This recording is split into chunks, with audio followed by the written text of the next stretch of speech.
My goal is to make my son proud of our work. I hope Harry and I don't return to some of our childhood practices." After the royal family confirmed heartbreaking news about Prince William, the nation was stunned. After weeks of silence and speculation, Buckingham Palace published a statement that changes everything. The shocking news has sparked global emotions. Royal watchers and fans were rattled. What became of the future monarch that the palace could no longer keep private? We explain this heartbreaking and emotional royal statement today. Long night before. Crown. The palace was abnormally quiet that night. Too quiet for Windsor. Air felt heavy. It makes silence sound louder than footsteps.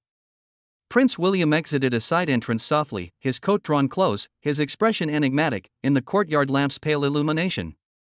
To onlookers, it seemed like a late-night walk, but those who knew him well understood his silence. Something was stirring beyond those castle walls that could change everything. Some aides noticed the prince's exit inside. They feared asking questions.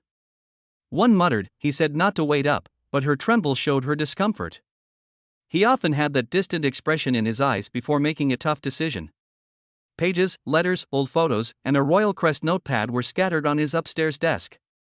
The ink on one paper was still fresh, as if he had written just before leaving.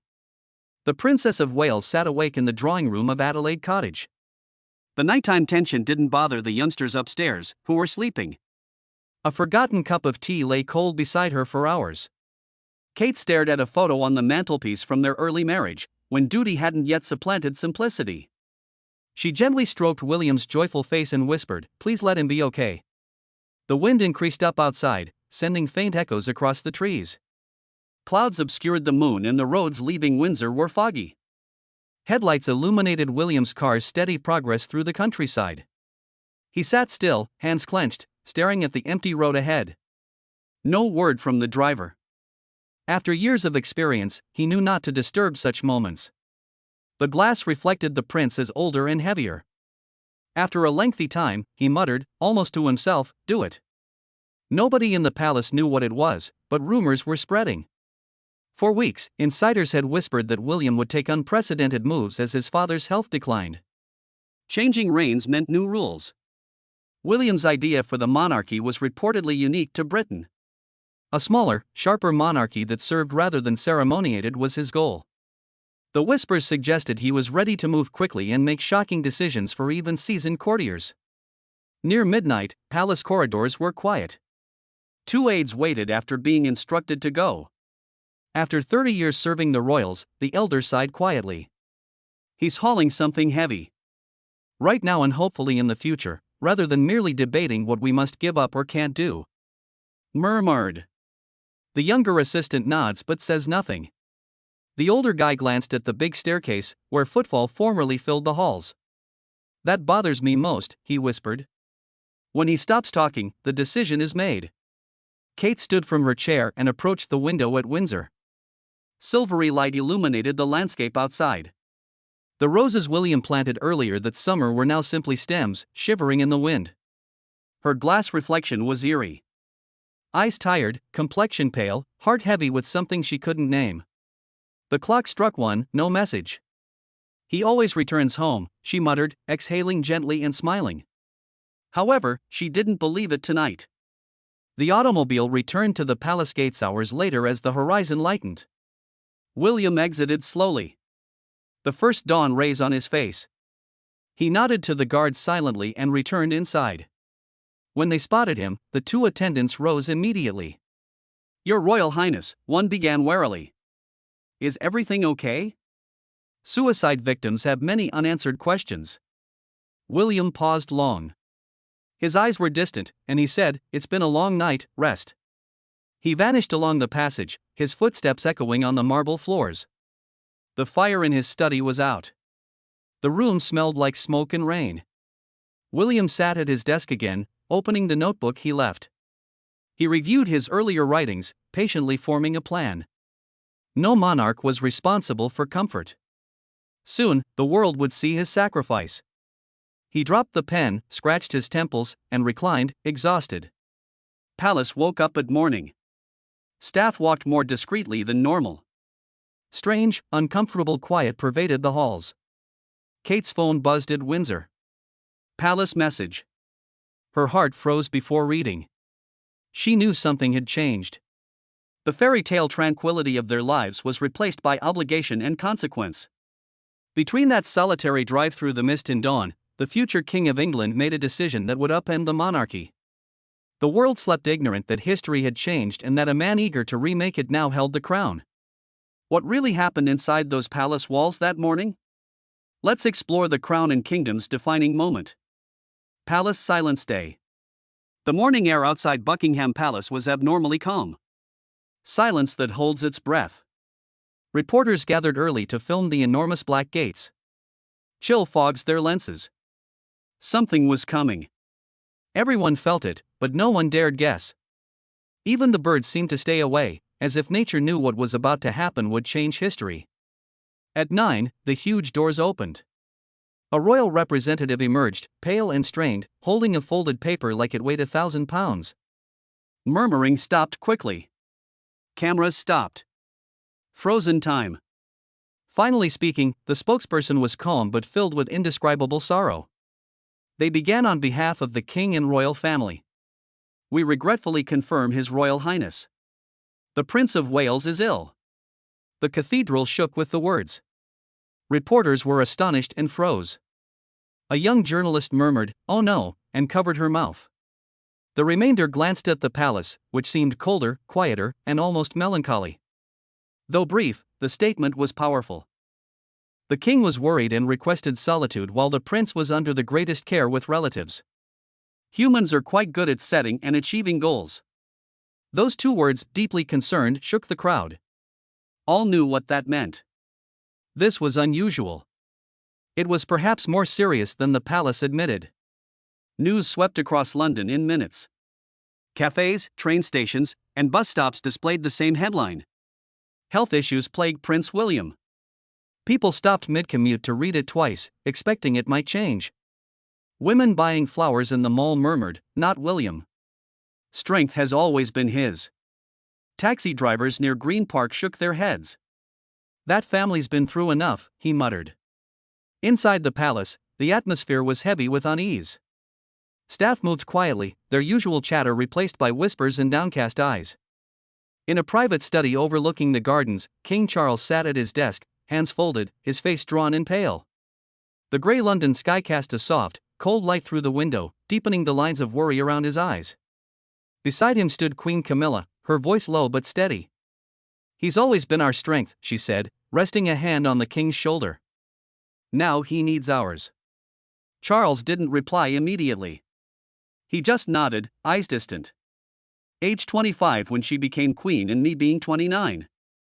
Before murmuring, "He'll fight it. He's my son. He always fights." Outside, the crowd grew. Flowers appeared first. Single roses pressed against the gates. Then bouquets with handwritten notes. "Stay strong, William. Britain stands with you." Some prayed quietly, heads bowed, while others simply stared at the palace windows, searching for any sign of movement. The rain began to fall, light but constant, soaking through jackets and umbrellas. Still, no one left. As the day went on, speculation filled the air. What kind of illness was it? How long had it been hidden? Why now? But no one had answers. Only questions. And a deep sense that something within the monarchy had shifted. By afternoon, broadcasters worldwide had gone live. Royal commentators spoke carefully, repeating what little the palace had shared. "The king's concern," one anchor noted, "suggests this is indeed serious." Even the most seasoned reporters struggled to hide the emotion in their voices. "I had to then sell it for 10 years. It wasn't going to be very good. So it had to be a case for me looking at it going, hang on." Inside the palace, the lights stayed dim. Princess Anne, Prince Edward, and others arrived quietly. Sources confirmed that Prince Andrew had also made his way to London through a side entrance. "Whatever the differences," one insider said, "family comes first, now." By evening, the palace grounds glowed under soft golden light, but the mood outside remained somber. The rain had stopped, leaving the streets slick and glistening. People lingered long after dark, unwilling to leave. as though standing together might somehow help. For years, the world had seen Prince William as the steady hand of the monarchy, the calm, reliable figure in a storm of change. But now, that image had cracked, revealing something achingly human beneath the crown. A man who could be hurt, a family that could break. And as the final light in the palace window went dark, one truth became impossible to ignore. Even within the grandest walls, even behind centuries of tradition, hearts still tremble when love meets fear. That night across Britain, a nation prayed as one for their prince, their future king, and the fragile hope that he would rise again. What truly unfolded in those tense hours after the palace statement? Let's dive into the haunting night when Britain held its breath for its future king. The night the crown fell silent. The night after the palace statement felt endless, as if time itself refused to move. The grey skies above London hung low over Buckingham Palace, the air heavy with silence that no one dared break. Inside those ancient walls, the royal family moved like shadows, each lost in their own storm of fear, love, and helplessness. The official words from earlier that day still echoed through every hall. His Royal Highness is facing a serious health challenge. Simple words on paper, yet they carried the weight of thunder across the kingdom. King Charles sat alone in his study at Clarence House, his tea untouched, the warmth long gone. Through the window, he watched the autumn leaves fall across the gardens, slowly, softly, like moments slipping through his fingers. It wasn't the first time he'd faced public pressure or personal pain, but this was different. This wasn't about politics or duty. This was about blood, about love, about the one thing even a monarch could never control, the fear of losing a child. Camilla entered quietly, her heels barely making a sound against the marble floor. She didn't speak at first. Words had become useless. She simply rested a hand on his shoulder, the simple gesture carrying more comfort than any speech could. "You should rest," she finally whispered, her voice trembling between love and fear. Charles didn't turn. His eyes stayed fixed on the darkening garden. "Nature is a separate thing from us and we can just exploit. How can a father rest when his son is suffering?" he said, his voice low and cracked with emotion. For once he wasn't speaking as king, but as a father, stripped of power before the helplessness of love. Camilla's hand tightened slightly and she nodded toward the window. "He's stronger than you think," she said softly. A faint smile touched Charles's lips. He always was. Far from the palace at Windsor, the Princess of Wales sat in the children's nursery. The air smelled faintly of lavender and bedtime warmth. George leaned against her shoulder, trying not to cry. Charlotte sat on the rug, quietly watching her mother's face, while little Louis clung to Kate's sleeve with both hands. The television in the corner had been turned off hours ago, but the image of the palace gates surrounded by flowers still lingered in Kate's mind. She forced a gentle smile. "Papa's going to be fine," she whispered, brushing a strand of hair from Charlotte's cheek. "He just needs a little rest." The children nodded, though none seemed convinced. When they finally drifted to sleep, Kate stayed by their side, her hands trembling slightly in the dim light. She tried to be strong, for them, for him. But when she finally allowed herself a breath, the tears came anyway. In that quiet moment, she wasn't the Princess of Wales. She was simply a wife terrified for the man she loved. Across the sea, in Montecito, Prince Harry sat alone in his living room, the glow of the TV flickering across his face. "I will continue on with a life of public service. I will always support the charities and the people that mean so much to me." The news repeated the same line over and over. "His Royal Highness is facing a serious health challenge." The words hit him harder each time. His phone lay on the table beside him, his brother's name glowing faintly on the screen. He picked it up, thumb hovering above the call button, but he couldn't press it. Meghan watched from the doorway, concerned about softening her expression. "You should call him," she said quietly. Harry shook his head. "I don't even know what to say." She stepped closer. "Then say what's in your heart." He nodded, but still didn't move. The distance between them, miles, years, and unspoken hurt, felt heavier than ever. For the first time in a long while, all that noise, all that history, didn't matter. Tonight, he wasn't a prince. He was a son, a brother. A man aching for family. Back in London, the palace windows glowed faintly against the night sky. King Charles and Camilla walked slowly through the gardens, the soft crunch of gravel beneath their feet, the only sound. We go through all the basics of recycling and making sure we water use and turning off lights when you leave the house and stuff like that, and making sure. The air smelled of rain and fading roses. Camilla looked at him, her eyes glassy. The country loves him, she whispered. Charles gave a small nod. Yes, he said softly, but tonight, I am not the king of this nation. Just a dad praying for his son. Kate observed her children in Windsor with a placid face despite her trembling heart. Everything will be fine, she whispered as she brushed George's hair. Harry stood by his window across the sea, holding his phone but unable to call. The night felt longer than usual. Britain seemed to hold its breath that night. An unseen thread of sorrow connected the nation from Hamlet candlelight to London streetlights. Instead of a throne or title, they prayed for a father, husband, or son. Even with beautiful castles and sparkling jewelry, the truth lingered in the peaceful October night. Behind the wealth and beauty, they were a frail, human family waiting for daybreak to bring hope. What invisible strain was ready to break through those still palace walls that October night? Explore the royal storm's stillness. The crown's quiet heartbeat. The palace stood still under a light London sky, yet the air held a weight no one could describe. Time moved differently in those huge echoing halls. Slow, deliberative, memory-infused. No ceremony or obligation rang out that morning. A softer, more human quality. Visitors to those marble passageways could almost feel it. The monarchy's heart was graced by a man's presence, leaving a hallowed silence. Prince William always knew duty, but never about grandeur or privilege. Service was the focus. Watching his grandmother, Queen Elizabeth II, from childhood taught him that real leadership was quiet and steady. She taught him that every word and gesture had meaning, but his mother, Diana, revealed the deeper reality. The heart, not the crown, defines you. Those words affected everything after. When he joined the RAF and flew search and rescue missions across Britain, William embodied that creed. Not for fame or attention. He wished to accomplish something real and valuable outside the palace. He was so well integrated that his fellow officers sometimes forgot they were with a future monarch. In that uniform, William wasn't royal. He was one. Kate supported him in a life that often felt unsuitable.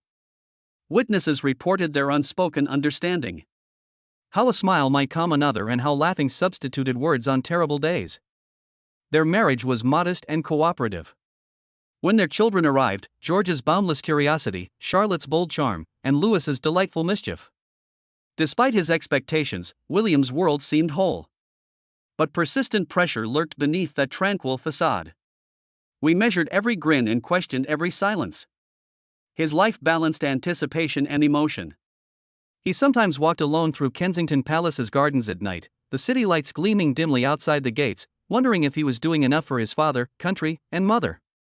Doubt and duty were constant.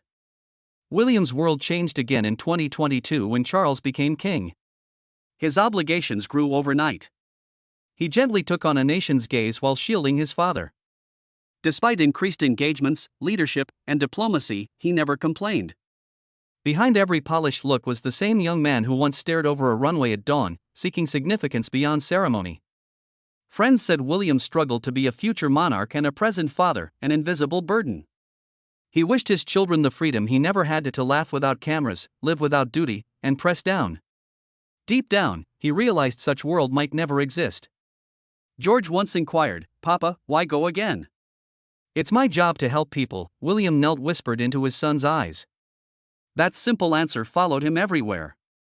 His mental health activism showed his best quality, listening.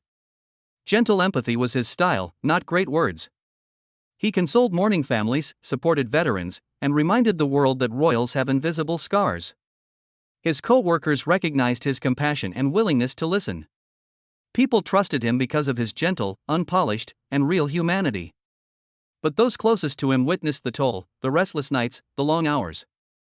Silent anticipation. Sometimes his eyes seemed far away and his pauses lengthier than normal, as if his thoughts were far away. Still, he never showed it. One assistant whispered, "He's stable. He holds when everything is unclear." So the sad news that stunned a nation wasn't simply about loss. His every quiet gesture of grace and gift was considered. All love went into duty. Flower-filled palace gates. Strangers cried on streets. Queen Camilla stood behind King Charles, whose hand trembled beside the window.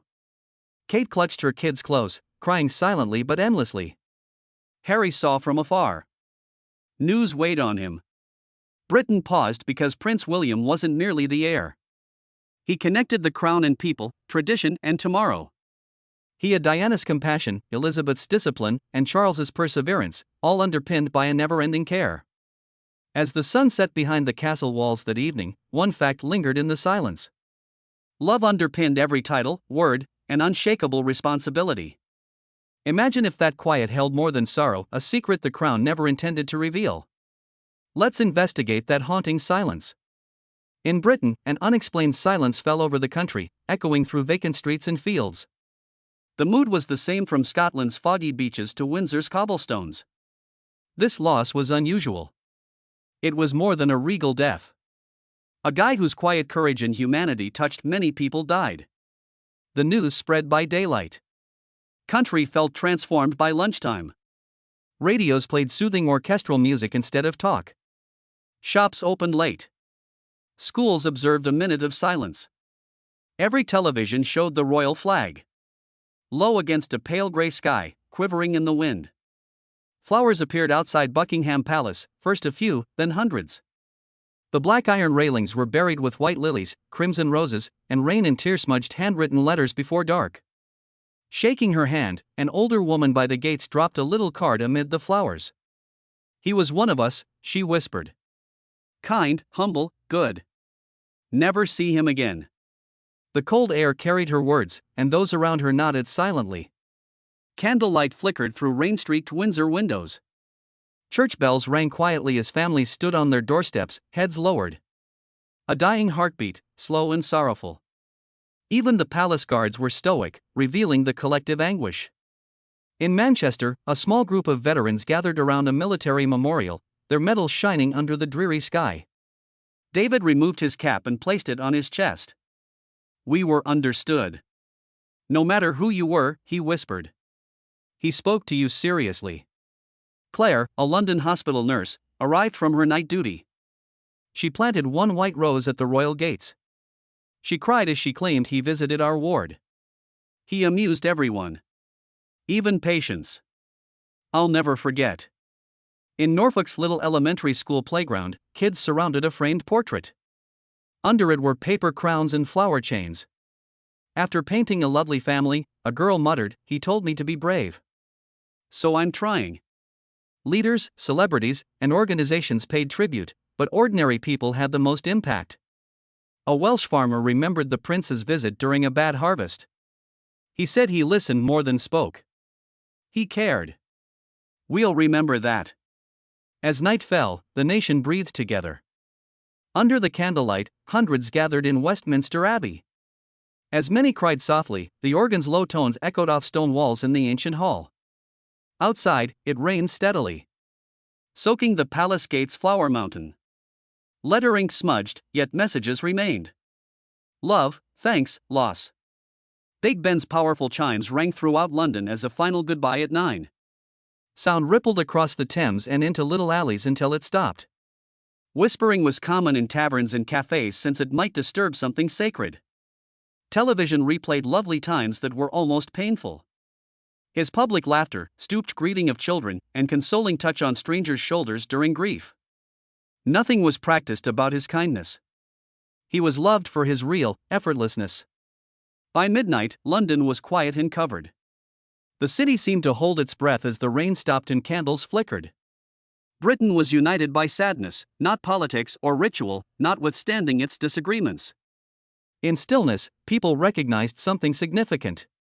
Compassion in tiny, unselfish deeds that last after the plaudits are what make greatness. His life, defined by quiet duty and heartfelt sincerity, reflected the best in his admirers. Though gone, his presence lingered. He motivated youngsters to giggle, reassured others to be strong, and united a nation that felt like a family for one solemn night. When the morning sun burst through the gloomy clouds, Britain knew it had lost more than a prince. A guy who humanized the crown was gone. And left an eternal kindness legacy. What remains when the crown's heartbeat stops? Let's explore the silent moments that show loss and legacy. The quiet strength of Catherine. The palace was quiet after devastating news. Outside, cameras awaited action. The world felt smaller, gentler, and vulnerable inside. As morning light illuminated Windsor Gardens, Catherine, Princess of Wales, stood by the window. She didn't cry or break. Her heart was heavy, but her face was calm, almost serene, as it always was when the world was watching. This time, she wasn't thinking about the world. She contemplated William.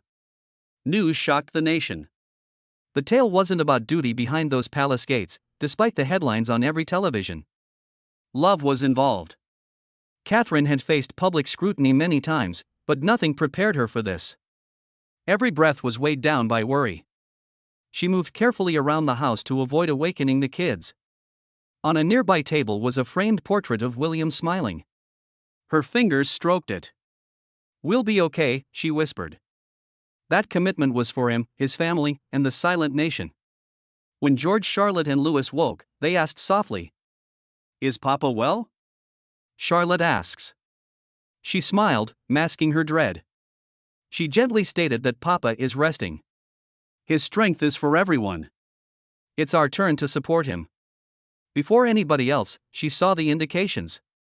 Late nights, sighs, and distant eyes. William usually said, "I'm fine, darling, just work." She knew better. Crown load, not yet.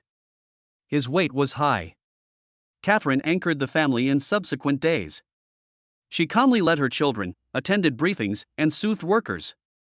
The cameras caught her going hand in hand with them, her posture straight and her expression calm yet determined. She entered the small chapel near their home at night. Under flickering candles, she prayed for William's tranquility and health, not titles. She gained courage in that calm for longer. While the world saw her as a princess, she was a wife and mother keeping her family together. Her quiet spoke volumes. Catherine showed that every crown hides a weak but strong heart. As long as she stood firm, hope would last. The peaceful faith that love can heal all scars. Maybe that quiet hope was growing for an unexpected time. Get into the night. King Charles's remarks changed the palace. The king's voice silenced the palace. Lights were dim that evening, but the air felt heavier than normal. The quiet of King Charles on film made millions lean closer. He wasn't addressing the nation as a traditional monarch. He was speaking as a father whose heart had been quietly breaking in public. "My beloved son," he said. The tiny trembling in his speech shows great courage. It was a personal moment, not a royal address. In living rooms, hospital wards, and small bars with candles and prince portraits, people listened quietly across Britain. The king spoke softly but assertively, his pauses speaking volumes. Duty and resilience, a family tested by hardships the public could only conceive, were his words. He promised to face uncertain days with faith, love, and grace. Watchers saw his eyes filling with emotion. He let a tear fall down his cheek without trying to hide it. Once, the crown didn't appear in the way. A bridge-like feeling. At that fragile time, King Charles wasn't constrained by ceremony. This father reached out to a nation that shared his anguish and pride. "William gave his everything to this country," he said softly. "Even in solitude, he unites us." The monarch gazed squarely at the camera as the address ended, his gaze steady but warm. He advised us to remember the brightness in gloom. "My son has given us all." The screen faded to black, leaving behind a nation united by love and reminded that even in silence, there is hope. What do you think is behind this heartbreaking announcement about Prince William? Stay tuned and subscribe for more updates.